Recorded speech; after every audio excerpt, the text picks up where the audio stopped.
Hello everyone, in this video we are going to talk about SMTP and functioning of SMTP. We will also discuss the benefits and drawbacks of SMTP. So let's start. What is SMTP?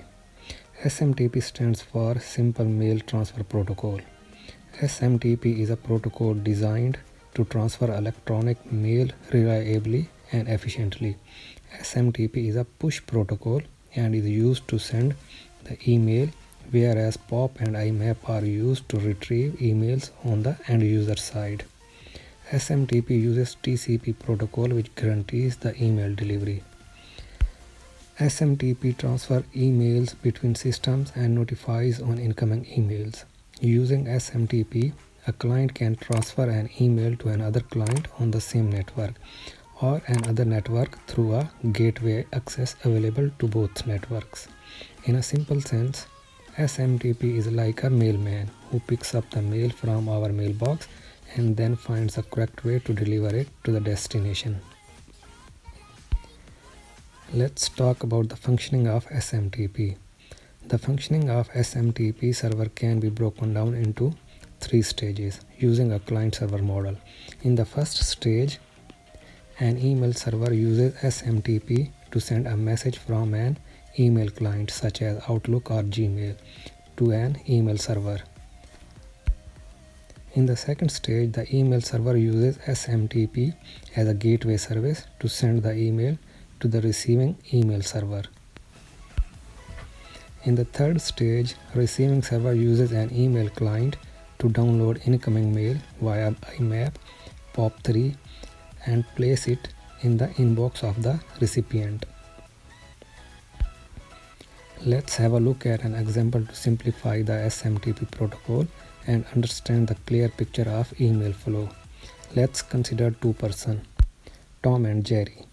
Tom has a Gmail account and Jerry has a Yahoo account. Tom wants to send an email to Jerry. The following steps explains the process of email delivery from Tom's account to Jerry's account. In the first step, Tom composes an email on his Windows computer. In the second step, he then provides Jerry's email address and clicks on send. In the third step, Tom's email client connects to his SMTP server that pushes the email. This server can be named as smtp.example.com. Here, Tom's mail server will play the role of an SMTP client. In the fourth step, Tom's mail server communicates with the yahoo.com mail server to deliver the message to Jerry. In the fifth step, once the initial SMTP handshaking between the two servers is done, the SMTP client sends Tom's message to Jerry's mail server. Here, Jerry's mail server will play the role of an SMTP server. In the second last step, Jerry's SMTP server scans the incoming message and recognizes the domain and the username. In the final step, Jerry's mail server receives the email, which is then stored in the mailbox. This email can be later fetched and read through an email application such as Outlook.